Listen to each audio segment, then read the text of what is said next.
नमस्कार विद्यार्थी मित्रांनो. मयुप्र समाजाचे श्री स्वामी षटकोपाचार्यजी महाराज कला विज्ञान व वाणिज्य महाविद्यालय सायखेडा मराठी विभागात सर्वांचं स्वागत. आपला वर्ग आहे TYBA तृतीय वर्ष कला स्पेशल 3. विषय आहे साहित्य विचार. मी प्राध्यापक बनकर सर. आज मी आपल्यासमोर जो प्रकरण नंबर 4 मधील तिसरा महत्त्वाचा मुद्दा आहे भाषेचे नादरूप, याच्याविषयी तुम्हाला आज मी माहिती सांगणार आहे. पाठीमागील व्हिडिओ लेक्चरला आपण प्रकरण नंबर 4 मधील जो दुसरा क्रमांकाचा मुद्दा होता तो म्हणजे साहित्याच्या किंवा भाषेच्या शब्दशक्ती, अभिधा, लक्षणा आणि व्यंजना. ह्या अभिधा, लक्षणा, व्यंजनेला आपण शब्द आणि अर्थाचा वक्र व्यापार देखील म्हणतो आणि तो संदर्भ आपण मागच्या तासाला अभ्यासला होता. तो दुसरा मुद्दा अभ्यासल्यानंतर आज आपण भाषेची जी नादरूप आहे तर याच्यावर टीप येऊ शकते, भाषेची नादरूप याच्यावरती कदाचित, आणि त्या संदर्भात भाषेची नादरूप काय आहे हे सुद्धा आपल्याला कळावं. या अर्थाने आज आपण भाषेची नादरूप आणि याचा पुढचा मुद्दा आपण ह्या तासाला शिकणार आहोत. तर बघा, भाषेची नादरूप याच्यामध्ये नादरूप आणि अर्थरूप अशी शब्दांची आणि शब्दांनी बनलेल्या भाषेची 2 रूपे असतात. शब्दांचा उच्चार हे त्याचे नादरूप होय. सोसियोर या चिन्हार्थशास्त्रज्ञाने शब्द या भाषिक चिन्हांची वर्णरूप आणि ध्वनिरूप असे अनुक्रमे साऊंड, इमेज आणि कन्सेप्ट अशी 2 रूपे सांगितलेली आहे. म्हणजे आपण जर सिंह या शब्दाचे ध्वनिरूप हे विशिष्ट अर्थरूपाचा निर्देश करते, ही दोन्ही रूपे एकवटून जे तिसरे रूप बनते ना, त्याला सोसियोरच्या मते भाषिक चिन्ह असं म्हटलं जातं. भाषेचे नादरूप भावनेचा आविष्कार खूप चांगल्या पद्धतीने करू शकते. विशेषतः वाक्याचा उद्देश भाषेच्या नादरूपाद्वाराच चांगल्या तऱ्हेने कळू शकतो. आपण विद्वान आहात. तुम्हाला आता हे वाक्य सांगितलं मी. काय वाक्य? आपण विद्वान आहात. या वाक्याच्या उच्चारणातील भिन्नतेमुळे भिन्न भिन्न अर्थ जाणवू शकतो. म्हणजे विद्वान म्हणजे काय विद्यार्थी मित्रांनो? विद्वान म्हणजे तज्ज्ञ, पंडित किंवा खूप अभ्यासू व्यक्ती, याला आपण विद्वान म्हणतो. पण आपण जर म्हटलो आपण विद्वान आहात, ठीक आहे, आणि आपण विद्वान आहे, म्हणजे 2-3 पद्धतीने जर आपण उच्चारणामध्ये जर त्या शब्दाचा फक्त फरक केला ना, तर त्याच्यामधला अर्थ बदलत जाईल. तुम्ही किती हुशार आहे असं जर म्हटलं, किंवा तुम्ही किती हुशार आहे आम्हाला माहिती आहे, 2 अर्थाने होऊ शकतात. तुम्ही किती हुशार आहे म्हणजे तुम्ही खरोखर हुशार आहात हे आम्हाला माहिती आहे, आणि तुम्ही किती हुशार आहे हे आम्हाला माहिती आहे असं जर म्हटलं, तर तुम्ही अजिबात हुशार नाही पण तुम्ही हुशारीचा अवांत आहे हे नक्की आम्हाला माहिती आहे. असे 2 प्रकारचे अर्थ कशावरून निघू शकतात? तर याला आपण नादरूप म्हणजे काय? आपण जो उच्चार करतो ना विद्यार्थी मित्रांनो शब्दांचा, तर ह्या उच्चाराला आपण नाद म्हणतो आणि याचं ते रूप असतं, तर ते रूप उच्चारावरती त्याचे अर्थ बदलत जातात. याला आपण काय म्हणतो? भाषेचे नादरूप असं आपण त्याला म्हणू शकतो. ठीक आहे. काहीतरी ज्ञान आणि माहिती देणं हा उद्देश जिथं असतो, त्या शास्त्रीय स्वरूपाच्या विवरणामध्ये भाषेच्या या नादरूपाला विशेष स्थान नसते. पण काव्य आणि ललित साहित्यामध्ये भाषेचे जे नादरूप असते त्याला महत्त्व दिलेलं असते.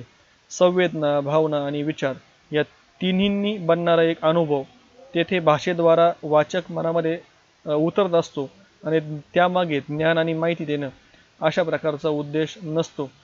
व्यापक अर्थाने त्याद्वारे सौंदर्याची आपल्याला प्रचिती घडवली जात असते. म्हणजे एकंदर समजा भा. रा. तांबे बालकवी किंवा गोविंदाग्रज असतील, यांच्या काही ठळक काव्यरचना या संदर्भात आपल्याला अभ्यास येतील. त्या रचनांचे नादरूप एकूण कवितेमध्ये त्याचं एक विशेष आपल्या लक्षात येईल.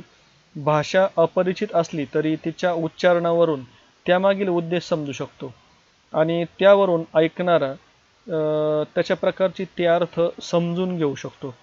म्हणजे समजा एखादी भाषा आपल्याला कळत नसली, समजून घ्या, वेगळी कुठली तरी भाषा आहे, ती आपल्याला कळत नाही असं आपण लक्षात घ्या, पण ती आपण ऐकतोय, पण नक्की बोलणारे काय बोलताय, नक्की ते कळवळून काहीतरी बोलताय का, किंवा एखाद्याला शिवी देतोय का, एखाद्याला ओरडतोय का, किंवा 2-3 जण चर्चा करताय का, ठीक आहे ना, तर ते त्यांच्या भाषेच्या नादरूपावरून म्हणजे उच्चारणावरून आपल्याला कळतं.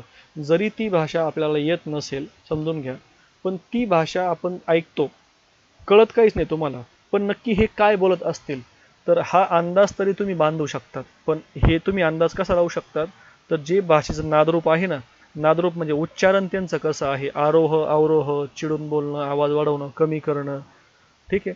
तर याच्यावरून किंवा ह्या नादरूपावरून आपण त्या गोष्टीचा अर्थ किंवा सुगावा आपण लावू शकतो. आणि म्हणूनच भाषेचं नादरूप खूप महत्त्वाचं आहे. भाषेच्या उच्चारणावरती त्याचे अर्थ, सूचकता, ठीक आहे ना, किंवा अर्थाचा अनर्थ सुद्धा होऊ शकतो. हा संदर्भ तुम्ही इथं लक्षात घेऊ शकतात. आणि म्हणून आपल्याला ह्या संकल्पना लक्षात येऊ शकतील. आणि म्हणूनच भाषेचं नादरूप हा एक वेगळा संदर्भ आहे. तो तुम्हाला मी थोडासा स्पष्ट करून सांगितलेला आहे. भाषेची जी नादरूप सुरावली असते तिच्याद्वारे व्यक्तिगत वृत्तीचा अनुभव घेणं शक्य होत असेल, यालाच काय म्हणतो आपण, तर यालाच एक संदर्भ वेगळा दिलेला आहे. त्याला शब्द आणि भाषा यांच्या ध्वनी आणि नादरूपाचा विचार करणाऱ्या भाषाशास्त्राच्या शाखेस फोनेटिक्स असं आपण म्हणू शकतो. म्हणजे उच्चारशास्त्र किंवा ध्वनीशास्त्र नादरूपाचा त्याच्यामध्ये शास्त्रदृष्ट्या विचार संभवतो. एक याच्यामध्ये एक संदर्भ तुमच्या लक्षात आला असेल की आपल्याला नादरूपावरून अनेक प्रकारचे सौंदर्य, अनेक प्रकारचे अर्थ, अनेक प्रकारच्या भावना ह्या नादरूपावरूनच आपल्याला कळतात. आणि म्हणून ज्याला नादरूप कळेल, ज्याला उच्चारणावरचे अर्थ कळतील, त्याला त्या साहित्याचा चांगल्या प्रकारचा आस्वाद सुद्धा घेता येऊ शकतो. ठीक आहे. तर याला आपण भाषेचे नादरूप असं म्हणू शकतो. आता प्रकरण नंबर 4 मधला जो चौथा महत्त्वाचा मुद्दा आहे, अलंकार विचार. तर अलंकार विचार सुद्धा साहित्यामध्ये फार महत्त्वाचा मानला जातो. आता अलंकार विचारामध्ये भामह, दंडी, वामन अशा प्रकारचे जे मीमांसक आहे, विचारवंत आहे, तर त्यांनी याच्याबद्दलचे काही संदर्भ आणि काही विचार मांडलेले आपल्याला अभ्यास जर केला तर ते तुम्हाला कळतील. याच्यामध्ये आपल्याला एक गोष्ट लक्षात घ्यायची आहे की जे काही साहित्य असतं तर त्या साहित्यामध्ये अलंकाराला खूप महत्त्व असतं किंवा अलंकाराचे जे अनेक प्रकारचे उपमुद्दे असतात तर ते सगळे मुद्द्यांनुसार त्यानुसार त्या साहित्याचं सौंदर्य उलगडत जाऊ शकतं. एकूणच सौंदर्य अलंकार हा एक शब्द आपण ऐकलेला आहे. सौंदर्य अलंकार म्हणजे काय, सौंदर्य म्हणजेच अलंकार, अशा प्रकारचा शब्द आपल्याला ऐकू आला असेल किंवा आत्तापर्यंत आपण त्याच्या संदर्भात काही माहिती पण घेतली असेल. काव्य सौंदर्य आणि अलंकार यांना समानार्थक बनवणारी नवी व्याख्या जी दिली आहे ती या ठिकाणी आपल्या लक्षात येईल. भरत मुनी यांनी नाट्यशास्त्रामध्ये अलंकार हा शब्द नाट्य सौंदर्य अशा अर्थाने वापरलेला आहे. नेपथ्य अलंकार, पाठ्यालंकार, काव्यालंकार, प्रयोग अलंकार अशा शब्दांची योजना त्यांनी नाटकाच्या त्या अंगातील सौंदर्याच्या संदर्भामध्ये केलेली आहे. जुन्या काळामध्ये साहित्यशास्त्र विषयक ग्रंथांना अलंकार ग्रंथ असे म्हटले जात असे. हे वर आपल्याला पाठीमागे पण आपण बघितलेलं आहे. यावरून अलंकार या शब्दामधील व्यापक अर्थसंकल्पना तुमच्या लक्षात येऊ शकते. भामहची वक्रोक्ती आणि कुंतकाने तिचाच विदग्धोक्ती असा केलेला निर्देश हे दोन्ही अलंकाराचेच प्रांतत्व असतात असं म्हटलं गेलं आहे. शब्दार्थाचे रसाभिव्यंजक सामर्थ्य वाढवणे, त्यांना रसनिर्मितीक्षम बनवणे हे अलंकृत वाणीचे कार्य आहे. काव्याची भाषा शास्त्र तत्त्वज्ञानातील सर्वसामान्य भाषाप्रयोगावरून वेगळी असते. ती विविध साहित्य प्रकारानुसार किंवा काव्य व्यापारानुसार ती बदलत जाते. ठीक आहे. अशा प्रकारे आपल्याला एक गोष्ट लक्षात येईल की अलंकार हा एक संदर्भ जो आहे तो फार महत्त्वाचा आहे. आणि अलंकार हा साहित्याचं सौंदर्य वाढवतो. वाचकाला सुद्धा ह्या अलंकारिक जे लिखाण असेल किंवा जे अनुभव असतील त्याच्यामुळे त्याला पण एक चांगल्या प्रकारचं आनंद मिळतो त्या साहित्यामधून. आणि यामध्ये अनुभव घेणारा आणि लिहिणारा या दोघांना देखील अलंकारिक वृत्ती थोडीशी सुखावते असं पण आपण म्हणू शकतो.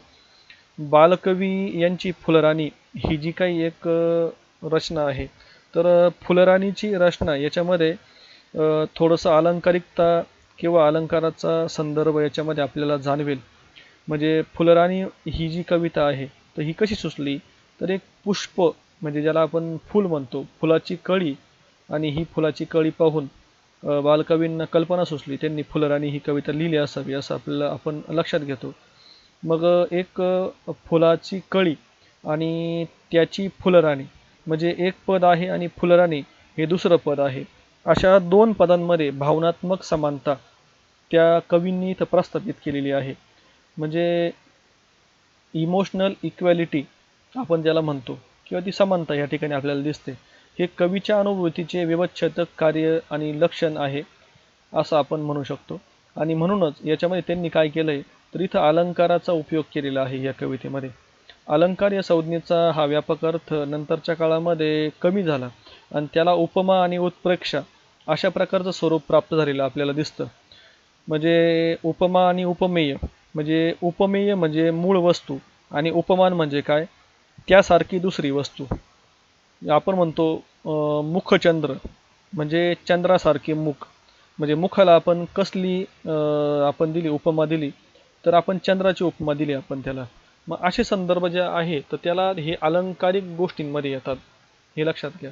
आणि म्हणून अलंकार हा संदर्भ याच्यामध्ये फार महत्त्वाचा आहे साहित्यामध्ये. एकूणच अलंकार जे आहे ते साहित्याला एक वेगळी उंची आणि एक वेगळं सौंदर्य प्राप्त करून देत असतात. अशा संदर्भ आपण इथं बघू शकतो.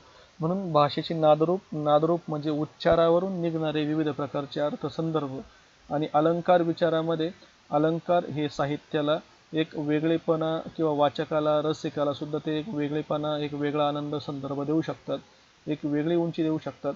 अशा प्रकारचा हा विचार ह्या ठिकाणी आपण बघितलेला आहे. एकूण 4 मुद्द्यांपर्यंत आज आपण ह्या तासाला म्हणजे जे मुद्दे आहे त्याच्यातले ते पूर्ण केलेले आहे. इथे सध्या आपण थांबून घेऊया. सगळ्यांना धन्यवाद.